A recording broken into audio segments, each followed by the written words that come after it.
All right, let's just jump right in. We're not talking about traditional warfare today. The battlefields we're exploring are digital, the weapons are made of data, and the soldiers, well, they're algorithms. This is the new front line, the security of machine learning, and it's a conflict that's happening right now, inside the tech we use every single day. So let's make this real with a pretty high-stakes example. Take a look at that middle row. It shows a self-driving car's vision system. It starts with something in the physical world, like a traffic sign. The car's camera captures it, turns it into data, and the model analyzes it. And then something happens back in the real world. The car hits the brakes. This whole chain of events, from seeing a sign to taking an action, is full of potential vulnerabilities. And you can imagine the consequences of getting it wrong are, well, they're huge.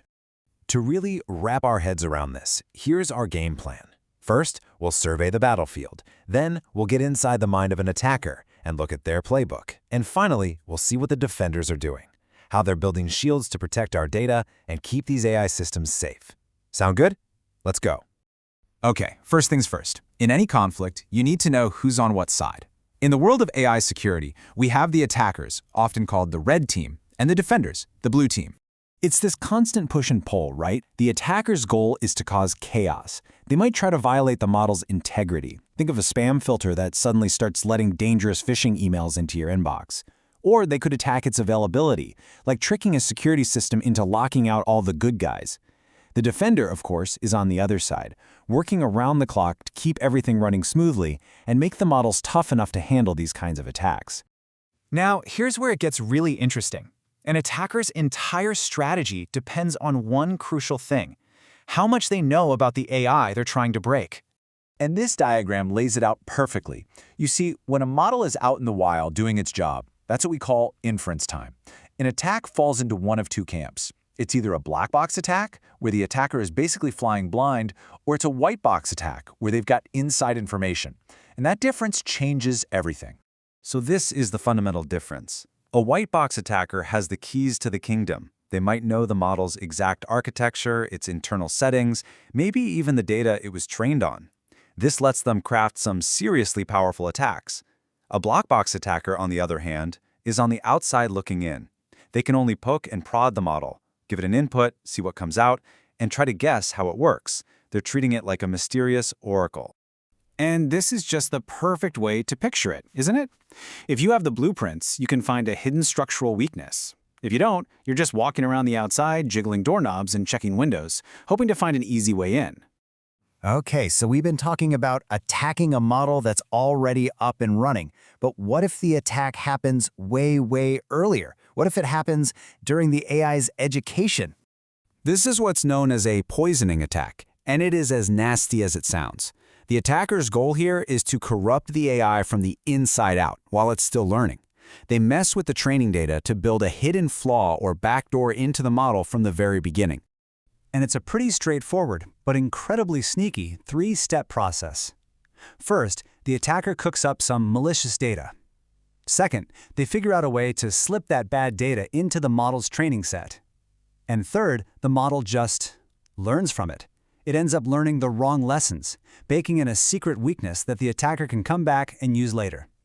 And that's exactly why they call it poisoning the well. You're not attacking the final product, you're contaminating the very source of its intelligence. You're ensuring it's flawed before it even makes its first decision. But okay, let's go back to that black box scenario. What if you can't get to the training data? How in the world do you crack a secure AI that's a complete mystery from the outside? It's a huge challenge, right? No blueprints, no inside access. You'd think you're out of luck. But it turns out attackers have a really clever workaround. They just build their own. Yeah, they build a Trojan horse. First, they just ping the target model over and over again with thousands of inputs, and they carefully record all the outputs. This gives them a brand new data set that shows how the target behaves. Then, they use that data set to train their own copycat model. And here's the genius part. Now, they have a white box model they can study and attack. They find its weaknesses, and very often, those same weaknesses exist in the original target model. The attack just transfers over. So why on earth does this work? Well, the research points to a fascinating idea. It turns out that if you have two different models that are both trained to do the same job and do it well, they tend to develop very similar internal logic. They learn to draw the same kinds of lines in the sand, what we call decision boundaries. And because they think alike, they're often vulnerable to the same tricks. And this is what's so critical to understand. It means that no AI model is truly an island. Even a super secure black box system, say for detecting bank fraud, can potentially be reverse engineered and fooled by someone on the outside who has enough time and patience. All right, we have talked about some pretty scary stuff. The attacks are sophisticated and the stakes are high. So that brings us to the most important question: what are we doing about it? How do we build AI that we can actually trust? And this question gets to the very heart of the challenge, especially when we're talking about things like medical records or personal financial information. How do we unlock the incredible insights hidden in that data without compromising the privacy of the people it belongs to? Well, a huge part of the answer lies in a concept called differential privacy.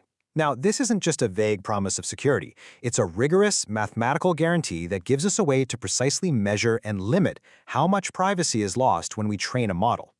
The basic idea is actually pretty intuitive. It ensures that the final model behaves almost identically whether or not your specific piece of data was included in its training. This gives you plausible deniability. An attacker can't look at the model and say, "Aha, I know for sure that your data was used to train this," because your individual contribution is essentially lost in the crowd. So how do we actually do this? The secret ingredient is, believe it or not, noise. We very carefully inject a controlled amount of statistical randomness into the process. We can add this noise directly to the training data, we can add it to the goals the algorithm is trying to achieve, or we can even add it to the model's final settings. Any of these can help obscure the impact of any single person's data. So the main thing to take away here is that there's no single magic bullet for AI security. It's not a problem you just solve and then walk away from. It's a constant, ongoing arms race. Attackers find new exploits, and defenders have to invent new safeguards. It's a dynamic cat-and-mouse game that's pushing the entire field forward. And that leaves us with this final, really big thought. As we continue to hand over more and more critical decisions to AI, from driving our cars, to managing our power grid, to diagnosing diseases, the stakes on this battlefield just keep getting higher. So the central challenge for all of us, really, is figuring out how we build systems that aren't just powerful, but are fundamentally and provably worthy of our trust.